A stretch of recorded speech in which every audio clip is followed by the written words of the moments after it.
All right, guys. So in this platform, we are going to just have a quick introduction and also look into the questions, how you are supposed to work out the questions on mensuration. I actually wanted to have this as like on its own, but now I'm just forced to. So let us just quickly look into these. Remember that when dealing with mensuration, what you're going to first need is to understand that they are plane shapes. You are going to be considering the plane shapes. The mensuration of plane shapes, what you just need there is how to calculate your areas, all right? So these are the plane shapes that you're given, those circles, triangles, and so forth, all right?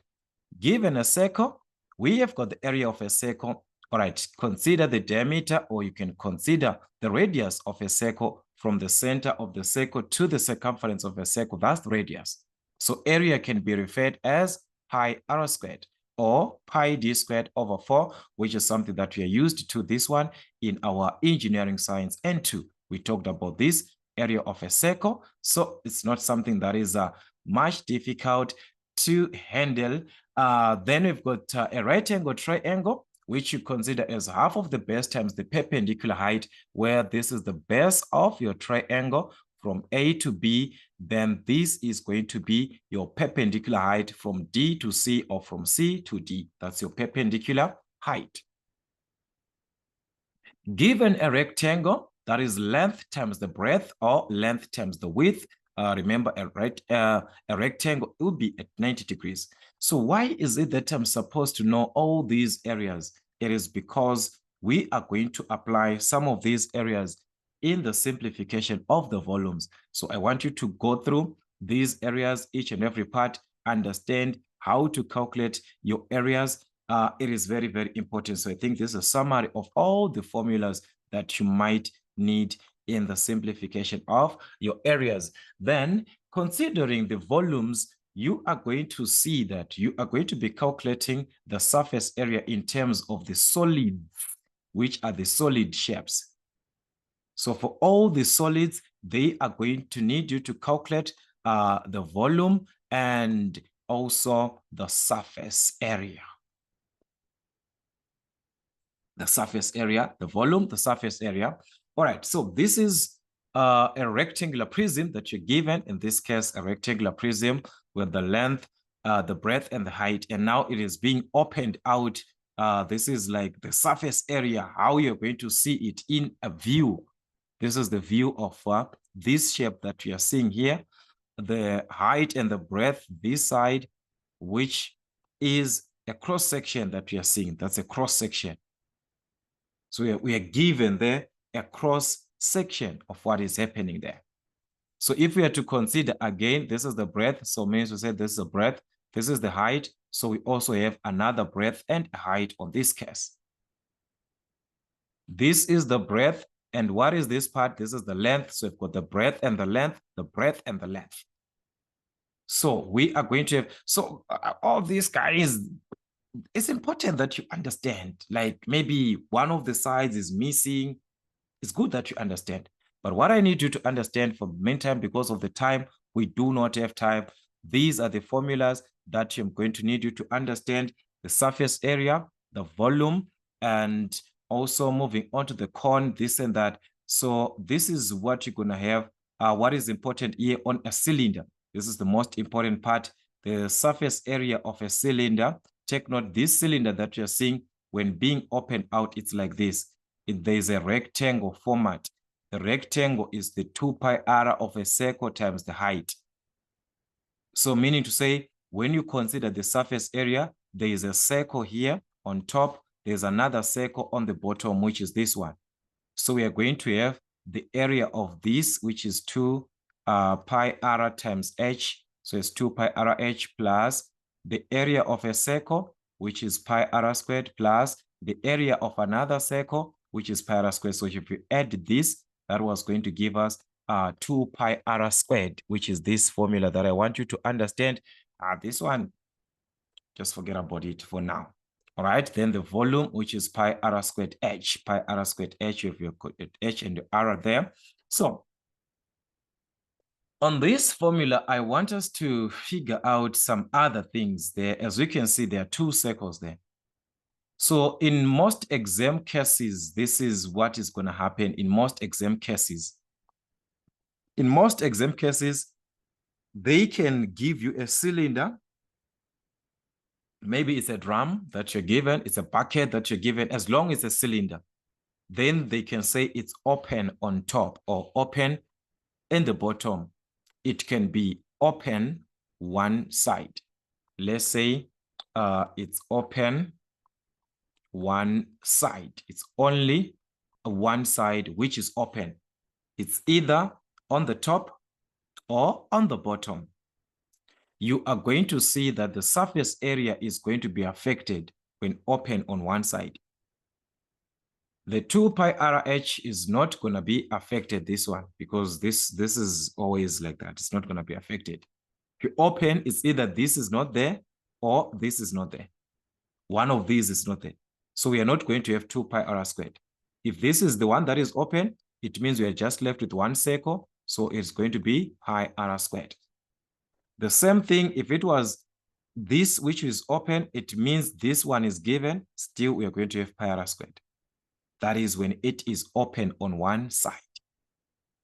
It can be given a consideration when it is open both sides. When they give you a condition like this, when it is open both sides, this is what you're going to do when it is open both sides. It means this is not there, this is not there. The top is not there, the bottom is not there, it's open. So you're just left with this part of what? Of 2 pi RH. So the surface area is going to be given by 2 pi RH, which is this part of 2 pi RH only. When it is open both sides, that is on the surface area. The volume is not affected. It is the surface area. So this is what you need to understand. Then you talk of a cone. Again, we're given the condition of a cone, a right circular cone. When it is taken, it is going to be represented by this, where there's a circle there. So on a cone, they are going to need you to calculate the surface area. So this is the surface area of a cone, which can be presented this way from your Pythagoras theorem. As we can see here, you are formulating a right-angled triangle on a cone. So you can use your Pythagoras theorem to find L, or to find whatever that you need there. L squared is equal to this squared plus this squared. So it's going to be h squared plus r squared. So you can even make L the subject from there, from your Pythagoras theorem. All right.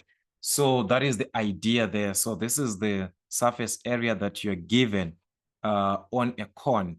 So mostly that is what they're going to need you to do, maybe to find. They can give you, like, as you can see, this is a right angle triangle. So they can give you this height.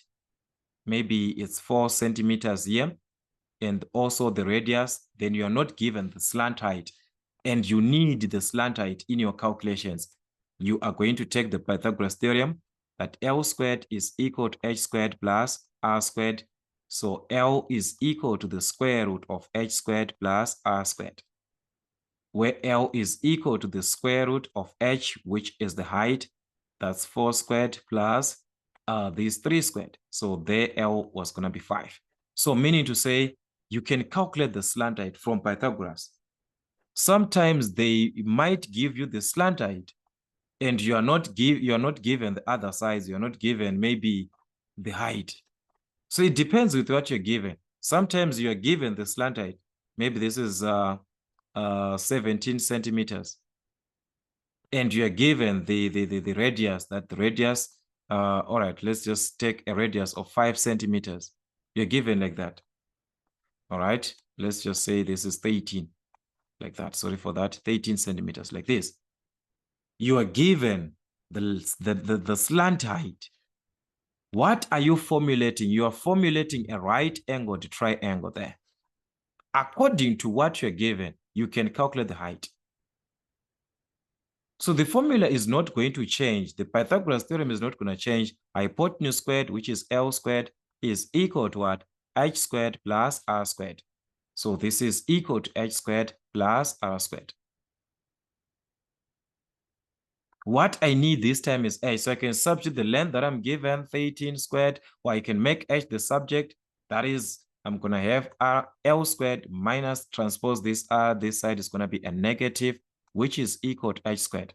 So to find h, introduce the square root. So it means h is going to be equal to the square root of l squared minus r squared. So you have to substitute now what we are given, l being the length, the slant height, minus 13, which is 5. So this h is the perpendicular height, l the slant height. They are two different heights. It can be like that. So these are things that we are supposed to be very, very careful in our simplification. So this was going to give us a 12, something like that. Right? So meaning to say, once you have your height, you can use it where the height is needed. Maybe you want to calculate the volume where the height is needed on a volume 3 pi r squared h. You use the information that you're given. So if this one that you've got a d, just forget about them. Use this one's direct with h. So this is the surface area, or the surface area can be given like this. So those are the two formulas that I want you to know. Then also for a sphere, a sphere is just similar to a circle. It's not a circle, but it is just like a tennis ball. That's a sphere. So you are required to calculate its surface area and also the volume. And the units for volume are cubic units, cubic meters, whatever that you have there. So these ones, you're not supposed to worry about them because they are going to be given in your formula sheet. So I want you to take note here. This is your formula sheet at the end of the day. So what you just need is to know each shape, a right cone, a cylinder, all those formulas as you saw, they are given here. The one for volume, the surface area, that one, there's this one, where, remember, it's always supposed to be pi RL, where this is our L. So meaning to say L is equal to, you can even take your L if you have forgotten this from your formula, because you can see that this is L, which is h squared plus what? Plus r squared. If you have forgotten, you can take your h there. You talk of a cylinder, volume, surface area. So this is when it is closed. This one is for a closed cylinder when it is like this. I talked about formulas. When it is open, one side, open both sides. Also consider that the sphere, the volume, the surface area, everything is there. A right prism, they are saying whenever you're given a right prism, it's a third base area times perpendicular height. Just like what we have on a cone, it's a prism concept. This one is a third base area to say pi r squared. This one, this is the area of a circle. So that is what that formula simply means. The base area is a circle there. So that's why you are seeing our formula is a third pi r squared. So it's a third base area times the height. These are the formulas that they are simply explaining here. When it is a prism, volume, its area times the perpendicular, just like what we are seeing on all these prisms. Consider a cylinder. How were you calculating the volume of a cylinder? How were you calculating the volume of a cylinder? It's the base area times what? The height, the perpendicular height. What is the base area? Pi r squared times the height h. You have got what? The volume. But for now, because of the time, guys, that we have, because the exam is actually tomorrow for those who are watching this video for tomorrow exam, meaning to say, I just need you to know these formulas as they are on your formula sheet. Just understand what you're given. So surface area, these are square units, square meters, square centimeters. When you're dealing with the surface area, when you're dealing with the volume, these are cubic units, cubic centimeters, cubic meters. That's for volume. So you have to be careful on those things.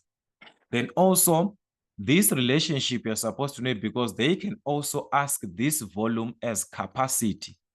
Volume is also capacity. All right? The capacity of a tank.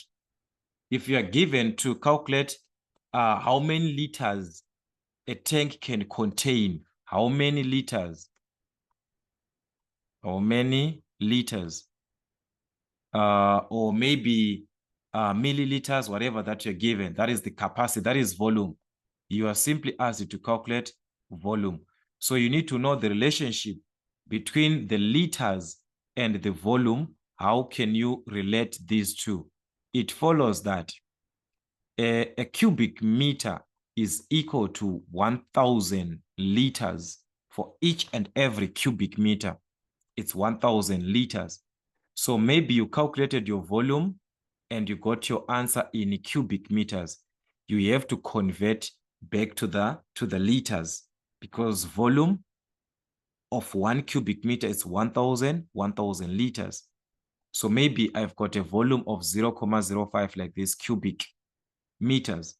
What is the number? What is the equivalent liters that we have? The number, the amount of water that we have, or whatever that capacity that you're calculating. So it can be a proportion. 0.05 cubic meters is now equal to what? So you can just call it X on the liters. So you can have an equation X over this 0.05 is equal to 1,000 over this. You have formulated an equation. You can formulate an equation the way that you want. X over 1,000. X over 1,000 is equal to, as long it corresponds to each other, 0.05 over 1. So meaning to say you can calculate X from whatever part, as long you understand the relationship that a cubic meter is equal to 1,000 liters. Then it follows that for a cubic centimeter, each cubic centimeter, it is equal to 1 milliliter. That's 1 mil. That's like 1:1.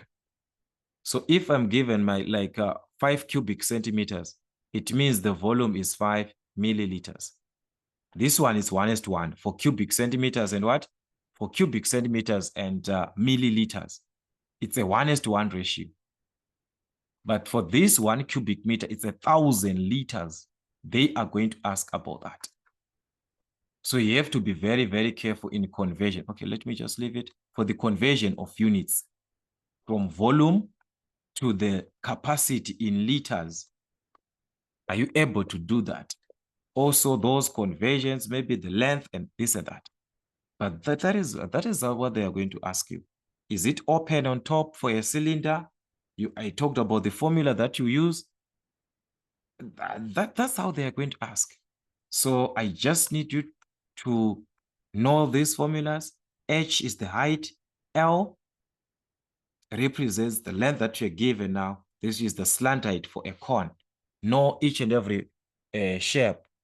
Okay, like I explained from this part, I think you now know each and every shape. All right, from a cone, which is a right circular cone, going to a cylinder. All right, we talked of a cylinder, we talked of a cube, and also we talked of a rectangular prism. Given a rectangular prism, know each and every shape. You are given a certain information, know your information that you are given there. So let us see this. We are given a question here that we are going to consider. So guys, just doing this because of the time that we are, but now it's already late. But let's just see this question. On this question, we are given, there is this information. Consider figure 1 above. There we are given this 4.3, a paperweight in the shape of a cone, which containing a liquid as a slant height AC and the diameter BC. Determine the following. All right. So this diagram that we are seeing, it's a right circular cone. There we have got the slant height, which is this. This is our slant height. And we are given the diameter. Remember, when given the diameter, radius is diameter over 2. So meaning to say 16 divided by 2 is 8. We have the radius from the D point here up to C, that's our radius. So meaning say our radius is 8 centimeters. From D to B, that is your radius, half of that, which is 8 centimeters. All right, so this is what we have. And as you can see, it's at 90 degrees. I explained about that.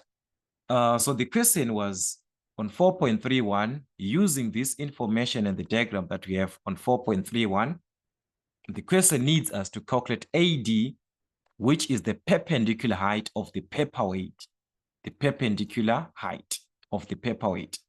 So what is going to be the perpendicular height? The perpendicular height is AD, this one, from point A to D. That's the perpendicular, this one. The height of the right circular cone.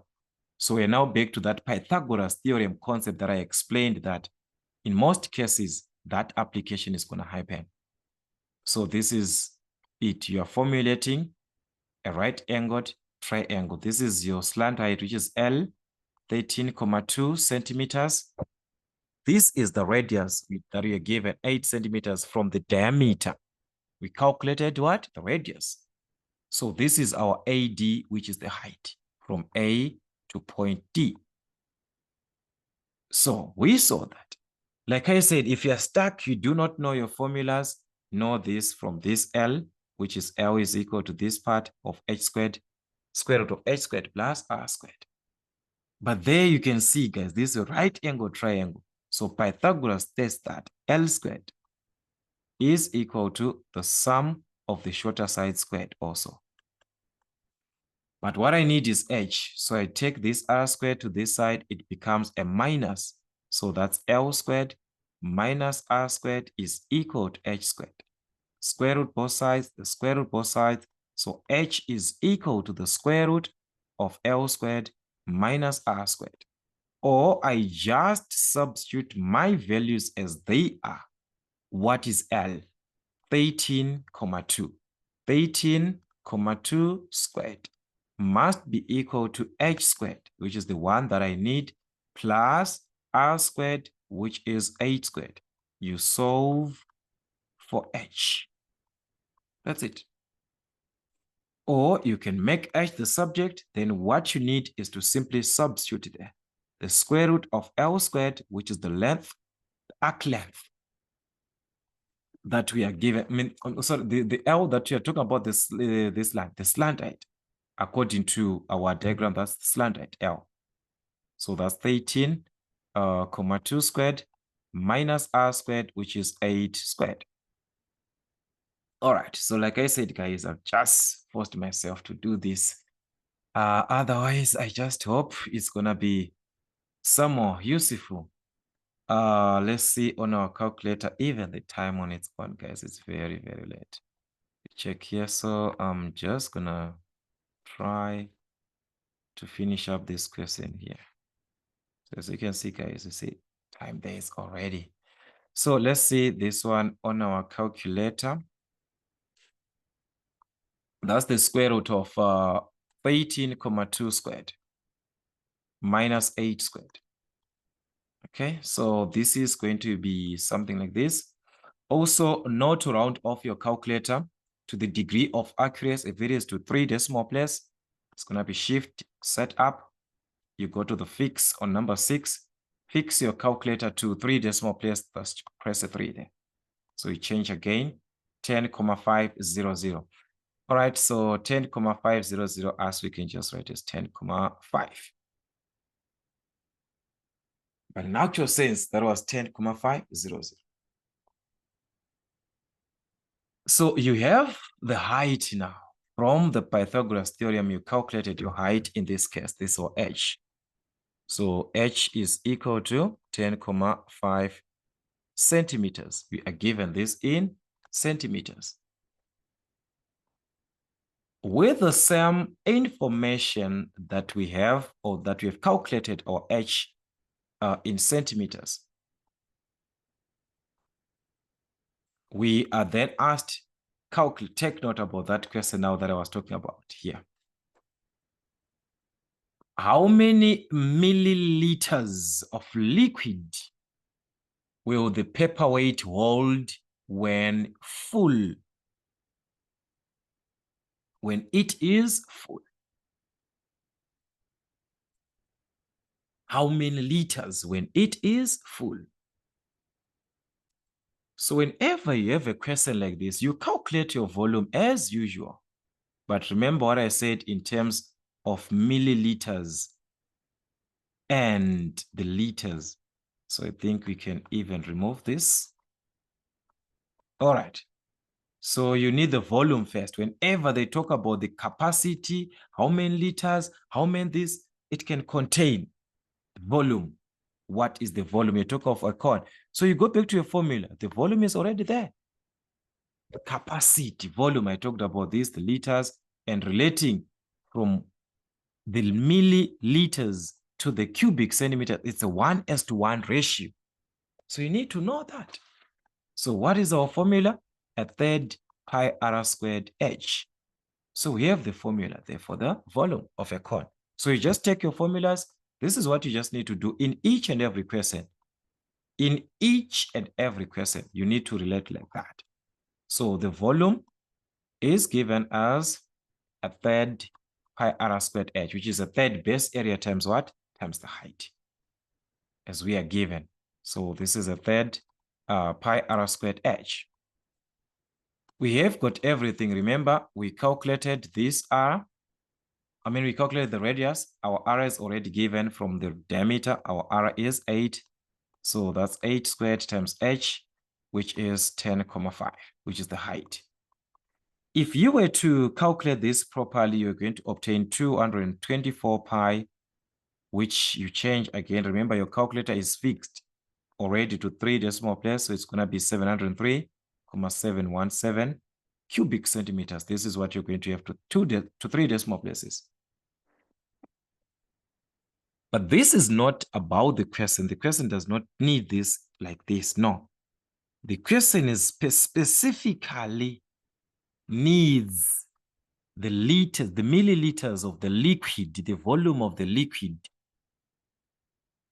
So we now use the relationship between the cubic centimeters. What is the relationship? Each cubic centimeter is equal to 1 milliliter. It's a 1:1 ratio. If this is 2, this is also 2. If this is 3, this is also 3. 1:1. So therefore, the capacity or whatever that we're going to have as our volume, or the tank that we are having, it is going to carry a volume of what? It is going to carry a volume of a capacity of 703,717 milliliters. Remember, it's a 1:1 ratio. Use what you're given. What is it that you have? So I'm not gonna talk about much. If you had to calculate the surface area, the formula is there. For the surface area, everything is there. Substitute everything on your calculator, pi RL plus pi R squared. That's it. That's how you work these typical questions. Also, we talked about this part of finding of the area. So I think here, guys, we are still together. Whenever you are to find the area also on your formula sheet, because of time, I'm just gonna show you guys how to adjust this on your formula sheet, everything. So we are given the mid-ordinate. This one is for the mid-ordinate rule, that the area is the distance between ordinates times the sum of the mid-ordinates, which is the first ordinate plus the last ordinate over 2 plus the sum of all other ordinates times the distance between the ordinates. The first ordinate plus the sum over 2. So there we are given an irregular figure with one horizontal straight side is divided into 7 vertical strips of 8 millimeters wide. Okay. The ordinates dividing these strips have the following length measured in centimeters. Take note. Measured in centimeters. But the distance between is in millimeters. Be careful about your information. So guys, look, whatever, all these are centimeters. So what do you prefer to do? To change these centimeters to millimeters, or to just change this millimeter to centimeter? Because I'm just changing one thing. It's best for us to change one thing than for us to change each and every, but because of one side. No. No. Let that one side change to look like what? The others. So these are 7 vertical strips of 8 millimeters wide. What does it represent?